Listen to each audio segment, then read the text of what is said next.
Halo dulur, selamat datang di Media United, channel fans MU paling netral. Menang dipuji, kalah dibully.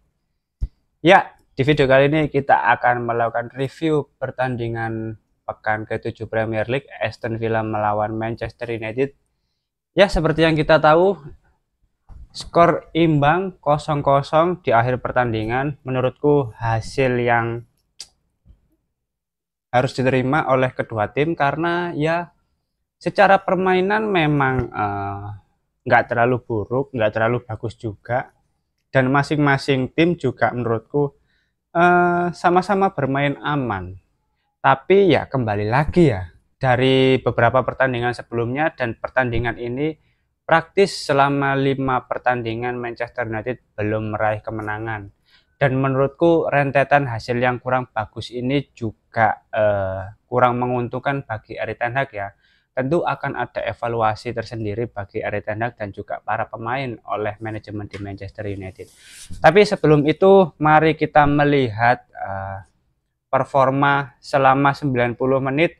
Menurutku ya, kedua tim ini memang secara tensi permainan tidak terlalu tinggi. Bisa kita lihat terutama di babak pertama ya, kayak main bener-bener main aman gitu loh. Para pemain ini nggak ada yang terpancing, nggak ada yang terprovokasi. Ya memang ada beberapa momentum, tapi itu pun baru menit keberapa ada momentum. Secara permainan di babak pertama, kayak dua-duanya ini main lempeng gitu loh.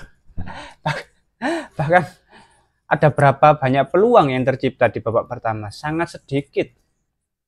Baru di babak kedua ini cukup banyak momentum ya dari masing-masing tim, itu pun memang nggak terlalu tinggi tensi permainan antara Aston Villa melawan Manchester United ini. Dan sampai babak kedua selesai ya, skor 0-0 inilah yang harus bisa diterima oleh Manchester United.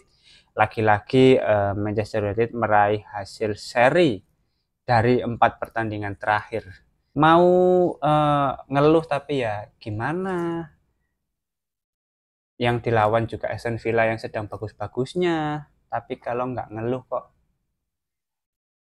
sudah lama nggak merasakan menang gitu. agak, agak sulit akhirnya ya teman-teman ya. Ya selanjutnya kalau kita lihat performa dari masing-masing pemain, bisa kita lihat memang secara keseluruhan ya para pemain Manchester United ya itu tadi, yang nggak terlalu buruk ya nggak terlalu bagus, ya semuanya rata-rata lah. Cuman memang kalau kita lihat dari Andre Onana memang tadi secara penampilan juga lumayan oke.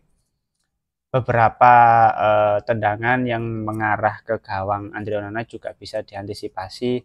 Namun menurutku justru yang bagus di sini para pemain di lini pertahanan. Bisa kita lihat penampilan dari Noussair Mazraoui, Harry Maguire, Jonny Evans, dan Diogo Dalot ini menjadi dinding yang kokoh bagi Manchester United ketika melawan Aston Villa. Bisa terlihat beberapa kali peluang pemain Aston Villa dalam membangun serangan bisa dihentikan oleh para pemain di lini pertahanan United. Kecuali Harry Maguire, sebenarnya Harry Maguire ini juga cukup bagus, cuman karena Harry Maguire ini tadi sepertinya ada indikasi cedera, jadi harus ditarik lebih awal untuk mengantisipasi hal-hal yang tidak diinginkan. Selanjutnya kalau untuk double pivot, Kobbie Mainoo dan Christian Eriksen juga nggak beda jauh dengan pemain lainnya. Ya apa ya, selama jalannya pertandingan memang bola itu lebih apa ya, lebih banyak berkutat di lini tengah aja gitu loh. Possession sebentar habis itu kerebut, possession sebentar habis itu kerebut lagi, lebih banyak berkutat di lini tengah gitu loh. Dan memang apa ya, selain performa Manchester United yang cukup bagus di lini pertahanan Aston Villa juga nggak kalah bagus gitu loh. Dan terbukti secara performa juga itu cukup menyulitkan para pemain di lini serang United. Meskipun kita lihat di sini untuk penampilan Alejandro Garnacho, Bruno Fernandes, Marcus Rashford juga ya standar sih memang. Marcus Rashford yang agak kurang ya, makanya tadi di babak kedua juga digantikan. Lalu Rasmus Højlund yang secara penampilan juga nggak mengesankan sama sekali. Beberapa peluang juga tidak bisa dimaksimalkan. Lalu secara penguasaan bola tadi juga sangat kurang sih. Nggak seperti Rasmus Højlund yang biasanya gitu loh. Sedangkan untuk beberapa pemain pengganti yang memasuki babak kedua tadi seperti Matthijs de Ligt, Victor Lindelof, Anthony, Joshua Zirkzee, dan Casemiro juga tidak menawarkan apa-apa dan tidak memberi dampak yang signifikan gitu loh. Karena sampai babak kedua pun tidak ada para pemain yang mencetak satu gol pun ke gawang Aston Villa gitu loh. Memang untuk penjaga gawangnya juga bukan kiper yang sembarangan ya. Emilio Martinez ini kan kiper yang sangat sangat hebat menurutku, dan dan secara kualitas tidak perlu diragukan lagi gitu loh. Selanjutnya kalau kita lihat secara statistik, secara keseluruhan Aston Villa lebih dominan secara penguasaan bola 54%, sedangkan Manchester United hanya 46%. Tapi kembali lagi ya, selama jalannya pertandingan Manchester United hanya bisa melakukan sebanyak 10 shot, selisih satu dengan Aston Villa yang sebanyak 11 shot. Itu pun dari 10 shot itu hanya sekitar 5 yang on target dari Manchester United, sedangkan Aston Villa itu hanya berapa ya, 1 atau 2 gitu loh, sangat sedikit kok. Ini membuktikan bahwa ya gimana ya, kedua tim cukup kesulitan dalam membangun serangan selama jalannya pertandingan. Selain itu kualitas dari kiper masing-masing tim juga sedang bagus, Andre Onana dan Emilio Martinez. Karena tadi bisa kita lihat juga ya, penyelamatan dari Andre Onana dan Emilio Martinez ini juga sangat gemilang. Tendangan dari Alejandro Garnacho, lalu tendangan bebas dari Bruno Fernandes ya, meskipun itu terkena mister gawang, tapi secara pemposisian dia sudah sangat tepat gitu loh. Memang masing-masing kiper ini tampil bagus di pertandingan tadi. Lalu secara operan juga sedikit ya, 356, sedangkan Aston Villa 412. Itu menandakan bahwa ya selama 90 menit karena tensi permainan juga tidak terlalu tinggi, para pemain juga cukup lama dalam membawa bola gitu loh. Ketika dalam penguasaan bola, maksudnya umpan-umpan pendek itu jarang terjadi karena ya gimana ya, pemain juga tidak terlalu sering melakukan pressing gitu loh. Justru yang banyak ini di masing-masing tim ini kartu kuning gitu loh.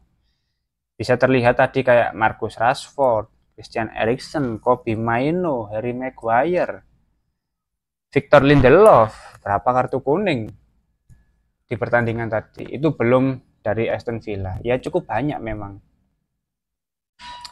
Secara keseluruhan memang menurutku di pertandingan tadi ya karena skor akhir masih 0-0, jadi selama pertandingan itu cenderung membosankan gitu loh. Karena tensi permainan juga tidak terlalu tinggi, para pemain di masing-masing tim juga cenderung main aman. Bahkan tadi sudah kita lihat ya, secara momentum juga nggak terlalu banyak peluang yang diciptakan oleh masing-masing tim. Dan kalau kita lihat dari sisi Manchester United, memang secara lini pertahanan siapapun yang mengisi posisi tersebut menurutku sudah cukup bagus, sudah cukup solid. Tapi kembali lagi ya, yang menjadi masalah adalah lini serang. Lini serang ini masih kurang tajam menurutku. Insting mencetak golnya juga masih kurang. Karena gimana ya? Kembali lagi, kalau misalkan lini pertahanan solid, sedangkan untuk lini serangnya juga tidak produktif dalam mencetak gol, ya tetap aja sulit meraih kemenangan gitu loh. Dan meskipun hasil akhir ini Manchester United masih bisa meraih 1 poin, tapi ayolah, apakah klub sebesar Manchester United ini sudah puas dengan hanya meraih 1 poin? Dengan total di 5 pertandingan terakhir ini, Manchester United belum meraih kemenangan loh di semua kompetisi. Sejak pertandingan melawan Tottenham Hotspur kalah, FC20 sejak ini ya, sejak melawan Crystal Palace gitu loh. Seri 0-0. Habis itu melawan FC Twente 1-1. Habis itu melawan Spurs kalah. Habis itu kemarin melawan FC Porto seri. Terus barusan ini melawan Aston Villa seri. 4 seri dan 1 kekalahan. Di 5 pertandingan terakhir United belum memenangkan pertandingan loh. Belum meraih kemenangan loh.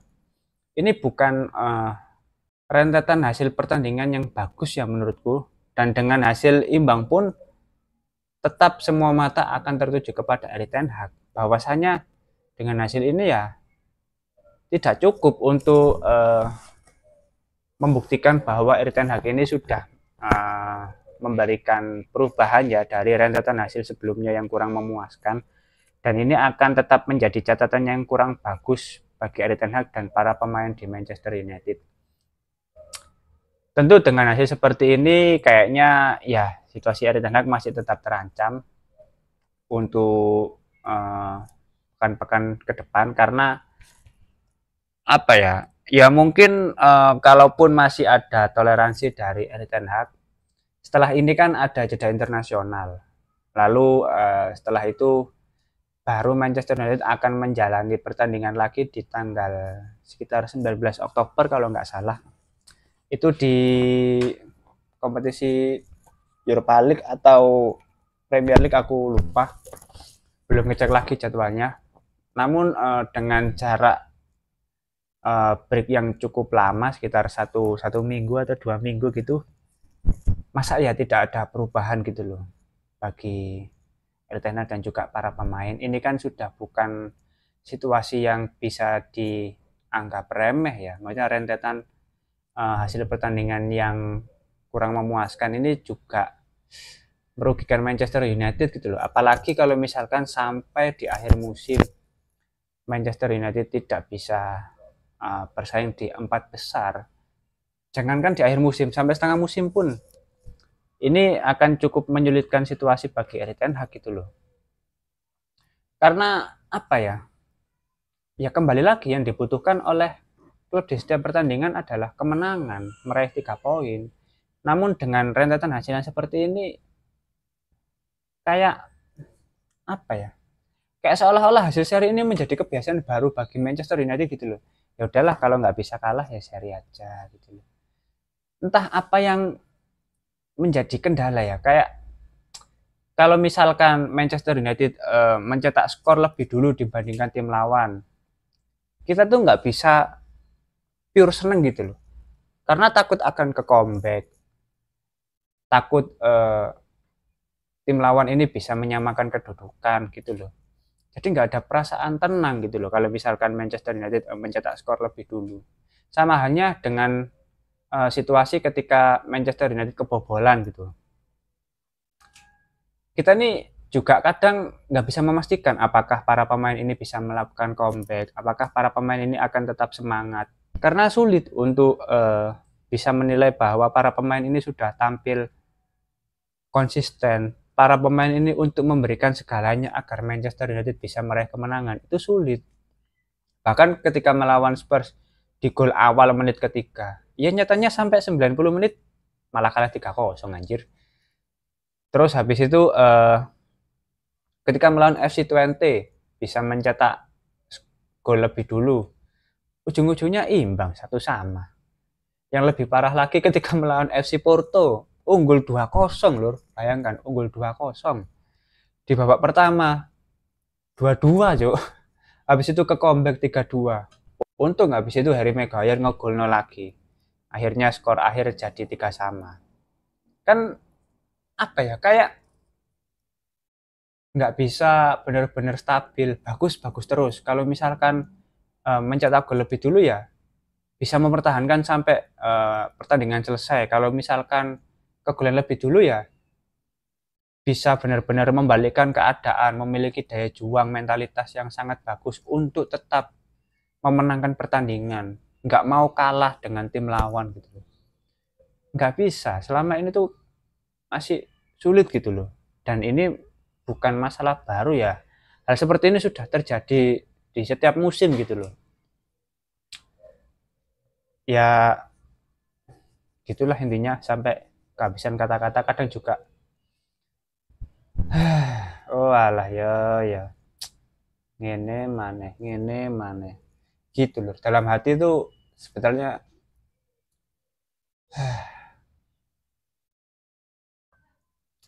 Tapi tenang, apapun kondisinya, bagaimanapun situasinya, tetap mendukung Manchester United. Tapi yo lemes, tapi yo gak semangat. Ya apa cuk, gak menang cuk, jadi semangat tuh kondi cuk. Yes, yes ngene iki lur ya pemane, nasib nasib. Ya mungkin itu review dari pertandingan Aston Villa melawan Manchester United. Memang skor imbang 0-0 adalah poin yang paling adil dari pertandingan tadi, dan itu adalah hal yang layak didapatkan oleh Manchester United kalau kita melihat performa secara keseluruhan dari para pemain. Kalau misalkan teman-teman ada opini lain terkait hasil pertandingan tadi, silahkan tulis saja di kolom komentar, kita sharing bareng-bareng. Nggak perlu terlalu banyak mengeluh karena ini sudah menjadi kebiasaan ya. Jadi di dihayati saja kondisi seperti ini, dinikmati saja. Oke, mungkin itu dulu review dari Aston Villa melawan Manchester United. Terima kasih sudah menonton video ini. Jangan lupa like, komen, dan subscribe. Salam.